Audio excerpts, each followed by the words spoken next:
Pues fíjese que en el 19 de septiembre del 2006 hablábamos de 337 quejas solo en el departamento de Antioquia en la Procuraduría.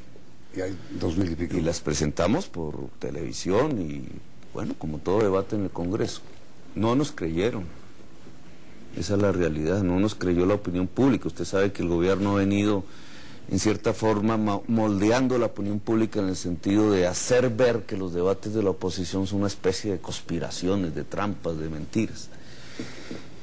Pero el tema era demasiado grave. Es que cuando estamos hablando de centenares de muertos, es primero desaparición forzada, delito de lesa humanidad, en miles de casos. Así aprecia el último número de esta semana trae el caso de un soldado a quien le obligaron a recoger su hermano, cadáver, sin saber que era su hermano. Hay testimonios en la fiscalía de personas que dicen que soldados que veían en ciertas guarniciones cómo llegaban muchachos de camiones, los bajaban, después los subían en camiones, se oían disparos. Si los casos son 2000, no sabemos realmente la cifra exacta, pero estamos hablando de miles.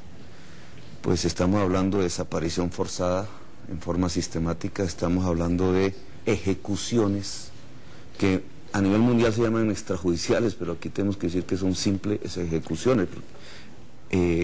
Estamos en estado de indefensión, estamos hablando de que al ser sistemática esta muerte de inocentes, es un crimen contra la humanidad. Ahora, doctor Petro, el general Padilla, al explicar hoy las razones por las cuales se tomaron estas decisiones de retirar los detenidos militares, dijo que había inconsistencias que habían confirmado que una investigación por parte de los inspectores de las fuerzas militares y que no había registros de las operaciones supuestas donde habían ocurrido esas muertes. ¿Eso qué se supone? ¿Qué significa? Que no le dijeron a sus superiores. Y entonces...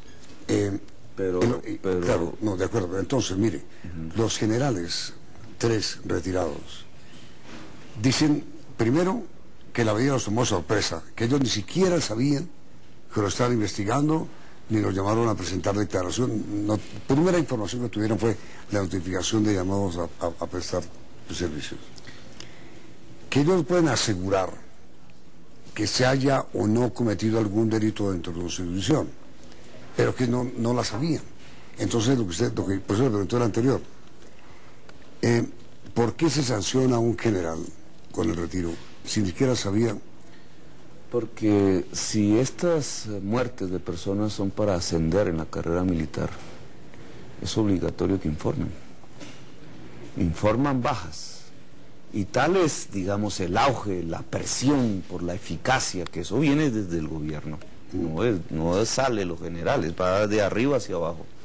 Tal es la presión que entre más bajas, más aplausos. ¿Pero usted sí cree que un general da una orden de estas?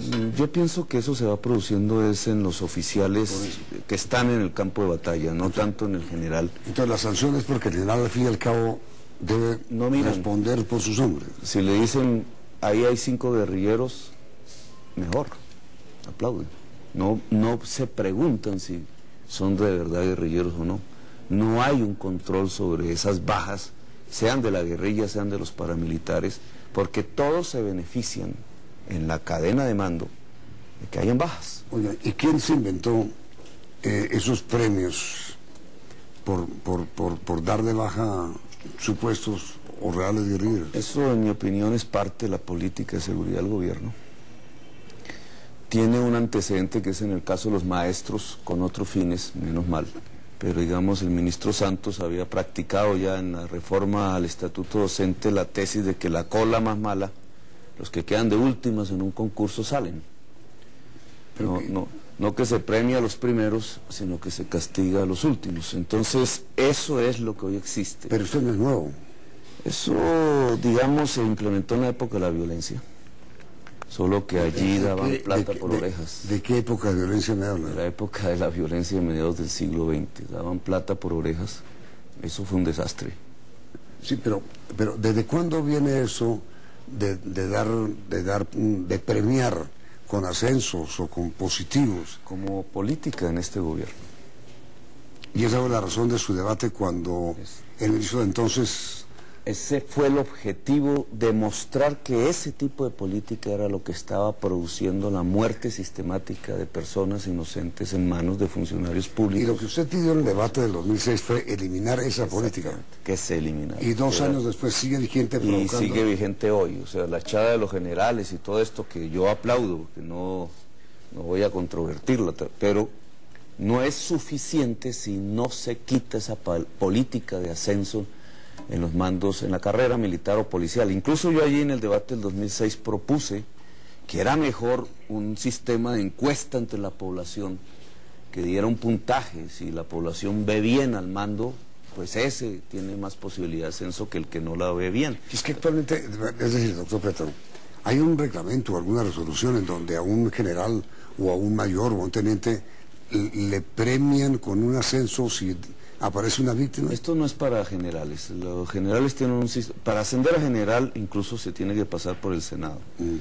Pero en la cadena de mando hacia abajo de los coroneles, tenientes coroneles, etcétera, no hay un sistema objetivo.